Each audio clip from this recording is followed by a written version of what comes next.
Jamaah. Oh jamaah. Alhamdulillah. Masya Allah, kita masih di tema kita yang istimewa, yaitu bolehkah aku berharap dia jadi teman hidupku. Banyak tadi yang sudah diberikan ilmu-ilmu oleh guru-guru kita tentang bagaimana mengikhlaskan, memantaskan diri, berikhtiar, berdoa dan pasrahkan kepada Allah Subhanahu wa taala. Dan juga ada bintang tamu kita di sini, Mbak Selvi tadi yang meminta bagaimana doa terbaik buat anak ya, insya Allah Mbak Selvia. Dan sekarang kita akan mendengarkan dulu nih. Saya mau tanya sama Ustadz Syam. Siap. Ustadz, ini ada pertanyaan begini Ustadz. Kalau ada pasangan yang tiba-tiba bercerai. Masa sih ada orang tiba-tiba, nggak ada kayaknya. Oh iya. Kalau ada kejadian perceraian, itu ya bahasanya Ustadz ya. Ini sebenarnya pertanyaannya, sesungguhnya ini sebenarnya Allah memang mentakdirkan seperti itu atau apa sebenarnya di balik itu Ustadz? Baik, bismillahirrahmanirrahim. Terima kasih Mas Dude, Tabe Guru Ustadz Maulana Habib Abdullah, Kak Selvi, serta guru-guru kami yang dimuliakan Allah Subhanahu wa taala. Al-Qur'an surah Ar-Rum ayat 21.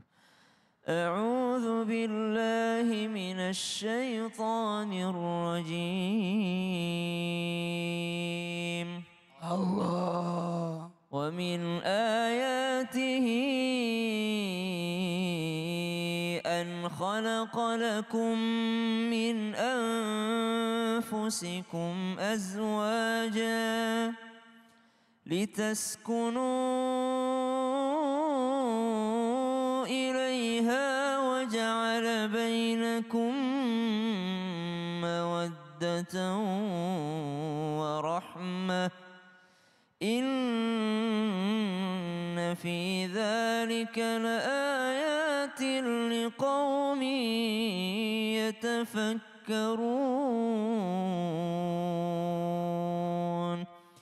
Dan di antara tanda-tanda kekuasaan Allah, Allah menciptakan kalian lagi-lagi berpasang-pasangan dari diri kalian sendiri. Kalau tadi penciptaan Adam dan Hawa alaihi wassalam. Kalau sekarang penciptaan pasangan dari jenis kalian sendiri untuk merasa tentram, nyaman, sakinah dengan bermodalkan cinta dan kasih sayang. Dan ini adalah tanda-tanda kekuasaan Allah.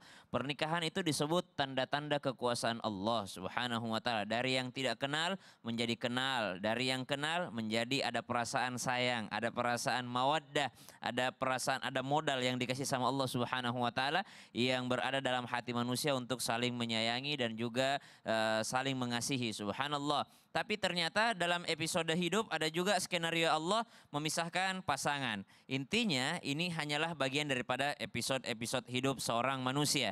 Karena jangankan kita sebagai manusia biasa, nabinya Allah saja itu kadangkala diuji juga dengan perpisahan dalam pernikahannya. Seperti Nabi Nuh alaihi salam dipisahkan oleh banjir yang begitu besar. Kenapa? Karena istrinya tidak mau naik ke atas perahunya Nabi Nuh alaihi salam. Kemudian Nabi Lut alaihi salam yang mana istrinya juga menjadi seorang wanita yang justru menghalangi dakwahnya Nabi Lut alaihi salam. Kemudian ada Nabi Ismail alaihi salam yang mana Nabi Ismail ini oleh ayahnya Nabi Ibrahim alaihi salam disuruh untuk mengganti daripada pintunya, yang mana maksudnya adalah untuk mengganti daripada istrinya yang pada saat itu istrinya justru menghalanginya menjadi hambanya Allah yang bersyukur. Kemudian Nabi kita Sayyidina Muhammadin sallallahu alaihi wasallam ada beberapa episode dalam rumah tangga beliau. Intinya adalah kalaupun ada perpisahan, usahakan daripada perpisahan ini ada hikmah yang bisa kita petik. Apa hikmahnya? Adalah untuk mencari ridho Allah Subhanahu wa taala. Baik laki-laki ataupun perempuan, karena dalam Al-Qur'an diceritakan juga wa daraballahu mathalan lil ladzina amanu imra'ata fir'aun. Ada seorang wanita yang mendampingi Fir'aun dalam pernikahannya, tapi wanita ini subhanallah dia diuji dengan suami yang sangat jahat, yang sangat kejam sekali, sehingga Allah memberikan daripada episode dalam hidupnya ini tetap bersama dengan Fir'aun yang pada akhirnya dia dipisahkan oleh maut. Kenapa? Karena Fir'aun tidak terima dengan keimanan daripada istrinya ini, akhirnya dia membunuh istrinya sendiri. Subhanallah. Maka dikatakan episode dalam hidup bukan hanya pertemuan, tapi episode dalam hidup ada juga perpisahan. Selama pertemuan dan perpisahan ini dalam rangka mencari ridhonya Allah Subhanahu wa taala. Seperti Nabi Nuh alaihi salam, dia berpisah dengan istrinya tapi dalam rangka mencari ridhonya Allah Subhanahu wa taala. Nabi Lut alaihi salam, dia berpisah dengan istrinya tapi dalam rangka mencari keridhaan meridhokan Allah Subhanahu wa taala. Kalau kata bahasanya Teh Selvi tadi, yang Allah ridhoi aja deh. Yang penting Allah ridho gitu. Mau 12 tahun sendiri juga kalau Allah ridho ya sudah. Mau ketemu yang baru kalau Allah ridho ya sudah. Masya Gitu. Allah. Jadi pertemuan perpisahan itu karena Allah semua ya Ustadz. Betul sekali. Masya Allah. Terima kasih Ustadz Syah. Sama-sama, Mas Dude. Masya Allah jamaah. Sekarang kembali kita akan mendengarkan curhatan dari Mbak Selvi. Kita masuk ke segmen Curhat Dong Ustadz. Iya, kami curhat. Silakan Mbak Selvi. Ini, Mbak Selvi maaf ya aku. Silakan Ustadz. Ayo teman-teman. Oh teman-temannya diajak. Kalian Oh, semua gitu. ya. Saya doang. Selvi, dengar-dengar kan Selvi kan tidak mungkin langsung seperti ini. Iya. Ada namanya proses ijrah. Apa sih yang menyebabkan Selvi tiba-tiba langsung memantapkan hati untuk alhamdulillah menempatkan posisi seperti sekarang ini? Bismillah Pak Ustadz. Prosesnya panjang sekali sebetulnya dari 2023, tapi alhamdulillah Allah kasih hidayah Safi di 2025 di bulan Rajab. Pada saat itu selain dikasih mimpi-mimpi beberapa kali, tapi yang intinya itu di hari Jumat tanggal 3 Januari 2025 itu di waktu zuhur Safi sholat di situ. Setelah sholat itu berbeda daripada hari-hari sebelumnya, hening, dan di situ seperti ketika sholat itu Safi lagi puasa, kebetulan hari itu seperti diputar ya dosa-dosa Safi kayak dosa A, B, C, D. Dari situ Safi nangis minta taubat sama Allah, berdoa ya Rob, jika memang Allah meridhoi Safi untuk berhijab, tolong yakinkan diri Safi jangan ada keraguan, dan Safi yakin Allah akan memprovide kehidupan Safi. Setelah Safi tutup doa itu, hati Safi itu langsung kayak kita kayak berangkas gitu, kayak klak gitu kebuka dalam hati, langsung saya mengucap pada saat duduk di atas sajadah, saya mau berhijab. Setelah saya mau berhijab itu Safi lanjutkan baca Al-Quran. Baca Al-Quran Safi masuk ke juz 18 surah An-Nur di ayat 31. Di situ Yang menutup aurat. iya untuk menutup aurat. Dari situ Safi nangis, itu merupakan jawaban dari Gusti Allah. Di hari Jumat itu Safi langsung berhijab insya Allah dan seterusnya sampai sekarang gitu. Masya Allah. Jadi hidayahnya cepat seperti itu ya Ustadz ya. Nah Ya. jadi kalau memang orang mendapatkan hidayah itu bisa dari jalan apapun ya Ustadz Karena ya. ilham itu datangnya dari Allah, taufik itu kecocokan, sementara hidayah itu pantulan. Jadi dari sini langsung ini terpilih. Tidak semua orang bisa mendapatkan hidayah. Kita cuma menyampaikan, ini para pendakwah, kita cuma menyampaikan dakwah. Tapi yang memberi hidayah itu adalah Allah. Nah bagaimana kita menerima hidayah itu. Nah kalau sudah berijrah harus ada perjuangan lagi nih. Betul. Langkah-langkah selanjutnya. Betul. Rencana apa lagi yang langkah selanjutnya?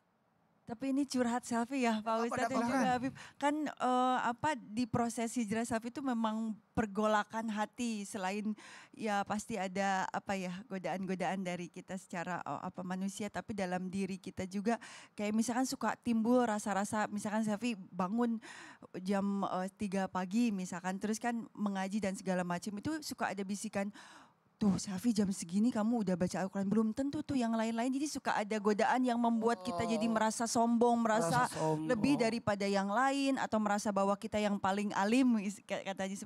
Jadi suka ada bisikan-bisikan yang seperti itu. Jadi godaan-godaan seperti itu bahwa timbul kesombongan. Tapi ada nggak godaan yang membuat, aduh sedih banget, kerjaan, keluarga, sahabat yang menjauh setelah selfie seperti ini? Ada, kalau dari pertemanan sudah pasti dari proses Safi 2023 itu sudah tersaring, jadi pasti berkurang pertemanan. Lalu kalau pekerjaan juga gitu, Safi nyanyi ya ini, tapi mohon maaf gitu Safi sekarang sudah berhijab, kalau berkenan dengan air tidak dibalas. Ada juga yang seperti itu. Ya Tapi Allah tuh memang maha baik dan Apa-apa?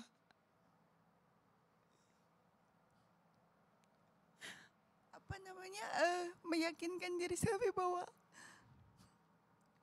Allah semua itu, mau anak, pekerjaan atau apapun yang memprovide kita kan Allah yang punya alam semesta semuanya. Itu yang Safi bisa sampai ada di sini itu kan sebetulnya karena Allah gitu. Jadi dari pekerjaan, dari mulai terpisah sama anak pas waktu itu, terus pertemanan, pekerjaan, tapi yang Safi selalu yakin bahwa kita pulang sendiri dan Iya. Kita memang hanya sama Allah, itulah yang Safi selalu yakin bahwa ini adalah kehidupan Safi yang baru, dan ketenangan yang Allah berikan itu tidak bisa dibayar dengan apapun. Siapa yang menguatkan Selfie? Allah. Allah gitu. Selain Allah. Yang berwujud sebagai manusia. Anak ya, anak ibu. Ibu lagi nonton. Mama. Siapa ibu? Mama terima kasih banyak Mama atas doanya dan kesabarannya mendidik Safi dari kecil dulu Mama, single parent. Mama sekolahin Safi madrasah, akhirnya Safi bisa membaca Al-Quran. Lalu Mama tidak pernah terputus untuk selalu mendoakan Safi, dan ini perjalanan hijrah Safi sampai Safi ada di sini, ini adalah doa-doa Mama semuanya yang bisa nembus langit ke-7. Dan mungkin Safi mendoakan Mama semoga sehat dan selalu mendoakan Safi ya Mama. Itu karena hijrah ini tidak mudah. Amin. Makasih. Jadi ada orang terdekat Mama ya yang menguatkan terus Mbak Selfie ya. betul. Baik, saya mau bertanya nih ke Al Habib Abdullah. Bib, bagaimana untuk istiqomah menguatkan hati agar terus di jalan Allah yang ridhoi? Masya Allah. Ya memang ketika hidayah datang dan menghampiri kepada hati kita, tentu wajib bagi kita untuk menjaganya. Kenapa kita jaga? Karena ini anugerah ya. Kayak kita mohon maaf dapat rejeki, itu kan anugerah dari Allah ya. Tentu kalau rejeki dapat, kita jaga, kita kembangkan, kita berharap mendapatkan lebih dan lebih. Begitu juga hidayah, begitu kita dapatkan, tentu kita akan berharap hidayah tersebut terus menjadi kebaikan dan tertular kepada keluarga kita semuanya. Nah, juga penting bagi kita ketika kita telah mendapatkan hidayah untuk kita menjaganya juga dengan musahabatul khair, ya. Berteman dengan yang baik-baik. Bukan berarti kita menjudge teman kita yang sebelumnya itu enggak baik, enggak, bukan. Tapi kita berharap untuk bisa menggiring kepada kebaikan yang lebih baik. Jadi kita menjaga bersama-sama kebaikan itu karena apa? Karena al-jamaah afdol ya. Orang secara berjamaah itu kan lebih utama. Sholat sendirian sama sholat berjamaah lebih bagus mana? Jamaah. Berjamaah. Betul. Dan juga begitu kita mengejar hidayah juga lebih baik bersama-sama. Karena apa? Almar'u ala dini khalilih. Orang itu tergantung dengan agama yang dianut sama sahabatnya gitu kan. Bagaimana hidayah yang didapatkan sama sahabatnya, mudah-mudahan kita bersama-sama menggapai daripada hidayah dari Allah SWT. Amin ya rabbal alamin. Nah, terakhir Ustadz Syam, kalau hijrah dan sebagainya kita belajar kan dapat ilmu tuh Ustadz ya. Tapi kadang kita bagaimana untuk menjaga agar hati ini tidak merasa wah saya lebih berilmu daripada orang lain tadi seperti Mbak Selfie Saya ya. sudah hijrah kalian. Gitu. Gimana Ustadz Syam? Silakan Ustadz. Maka mintalah ilmu yang bermanfaat. Karena ilmu yang bermanfaat tidak akan membuat seseorang semakin sombong. Justru ilmu yang bermanfaat itu membuat kita semakin tawadhu. Contoh sedikit saja. Kita datang pengajian, kita dengar sebuah kisah. Ada seorang cicitnya Nabi SAW sedang sujud. Ketika sedang sujud ternyata rumahnya kebakaran. Orang teriak-teriak, wahai Sayyidi, wahai Tuhan, rumahmu kebakaran, rumah kebakaran. Tapi dia meneruskan sujudnya. Setelah itu beliau salam dikasih tahu, kenapa engkau tidak membatalkan sholatmu, rumahmu kebakaran? Kata beliau, saya lebih takut, saya lagi mikirin api akhirat sehingga saya terlupakan api dunia. Subhanallah. Coba lihat, satu kisah saja itu bisa membersihkan hati kita bahwasanya seorang yang soleh saja masih sangat takut akan apinya akhirat sehingga dia melupakan apinya dunia. Bagaimana pengajian ini bisa membuat kita tidak sombong adalah dengan meminta supaya ilmu yang kita dapatkan adalah ilmu yang berberkah, ilmu yang membuat kita semakin tawadhu, semakin rendah hati di hadapan manusia yang lain dan semakin rendah diri di hadapan Allah Subhanahu wa taala yang maha tinggi. Masya Allah, terima kasih Ustadz Syam. Mungkin Mbak Selfie terakhir ada pesan-pesan untuk mama dan anak yang Teman-teman yang lagi nonton. Ya, apa kira-kira pesannya? Oh ya, buat teman-teman semuanya yang sekarang lagi berjuang untuk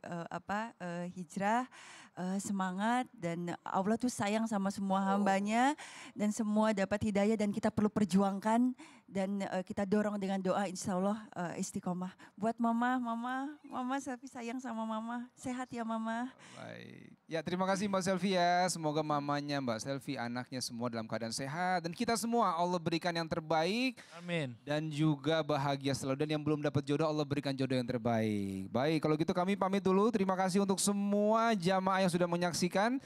Tetap di Islam itu indah ya. Jamaah. Yeay. Oh jamaah. Yeay. Alhamdulillah. Assalamualaikum warahmatullahi wabarakatuh. Waalaikumsalam warahmatullahi wabarakatuh. Selfie.